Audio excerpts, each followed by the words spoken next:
Hello friends. তো আজকে যে বিলটা এসেছে ইউজিসি বিল।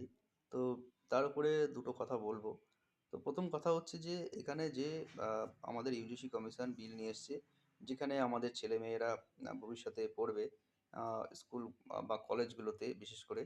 তো সেখানে বলা হচ্ছে যে ইকুইটি কমিশন তৈরি করা হবে। অর্থাৎ যদি কেউ এসসি, এসটি এদেরকে কেউ টর্চার করে, যদি ইভটিজিং করে বা এই অ্যাক্টের মধ্যে পড়ে তাদেরকে ছোট জাত বা এই ধরনের কিছু বলে, তাহলে সেখানে কিন্তু অনেকগুলো ধারা করা হয়েছে যে তারা তার উপরে কেস ফাইল করতে পারবে এবং সেখানে সাজার ব্যবস্থা রয়েছে এবং ইকুইটি কমিশন সেই ছাত্রকে বহিষ্কারও করতে পারবে। সুতরাং বিভিন্ন রকম ক্লজ রয়েছে। মূল ধারণাটা এটাই যে তারা কিন্তু এসসি, এসটি যারা আছে, ওবিসিরাও এর মধ্যে যুক্ত করা হয়েছে, তারা কিন্তু করতে পারবে। সুতরাং এখানে প্রথমত ধরে নেওয়া হলো জেনারেল কাস্টে যারা আছে, ব্রাহ্মণ, ক্ষত্রিয় বা জেনারেল ইউআর ক্যাটাগরির মধ্যে যারা পড়ছে, আনরিজার্ভড, তো তাদেরকে ধরেই নেওয়া হচ্ছে তারা কিন্তু ইভটিজিং করতে পারে এবং করলে তাদেরকে কিন্তু শাস্তির ব্যবস্থা করা হয়েছে। কিন্তু উল্টোটাও তো হতে পারে।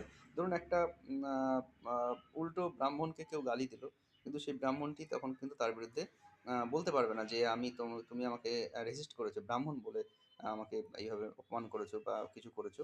তখন কিন্তু সেটা কি হবে, সেটা কিন্তু এসসি এসটি তার বিরুদ্ধে আবার কেস করতে পারবে যে না আমরা উল্টো করেছি, কিন্তু ব্রাহ্মণ সেখানে করতে পারবে না। সো বিরোধটা কিন্তু সেই জায়গাতেই হয়ে দাঁড়িয়েছে। শুধু ব্রাহ্মণ নয়, এখানে আপনার আনরিজার্ভ বা জেনারেল হিসেবে ধরবেন। তো ঘটনাটা হলো যে এই যে কমিশন এটা নিয়ে এসছে, এটার বিরুদ্ধে বিজেপির যে বড় বড় নেতারা আছে, আহ, বিশেষ করে উচ্চ বর্ণের লোক, আহ, যেটা সবর্ণ লোক বলা হচ্ছে, তারা কিন্তু রিজাইন দিচ্ছে।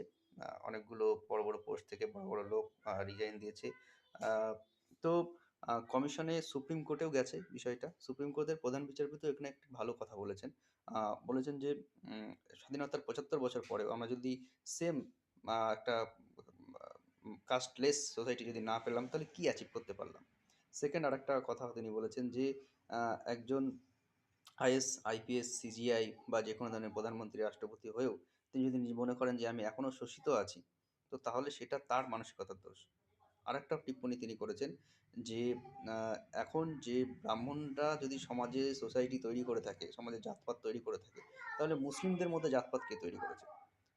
শিখদের মধ্যে জাতপাত কে তৈরি করেছে? জৈনদের মধ্যে জাতপাত কে তৈরি করেছে? সুতরাং তিনি কিন্তু প্রশ্ন করেছেন এখানে শুধুমাত্র ব্রাহ্মণদের কিন্তু দোষ দিলে এটা হবে না। তো সেই জন্য ইউএসসি কাউন্টটা কিন্তু এখন বন্ধ আছে। ইউজিসির যে স্থগিত দেওয়া হয়েছে সুপ্রিম কোর্টের তরফ থেকে, এবং সুপ্রিম কোর্ট এর পরে দেখা যাক সেটা কতদূর পর্যন্ত নিয়ে যেতে পারে। মার্চে তার শুনানি আছে next. So thank you friends, video আজকে এই পর্যন্তই। মূল ধারণা আপনাদের দিয়ে দিলাম। থ্যাংক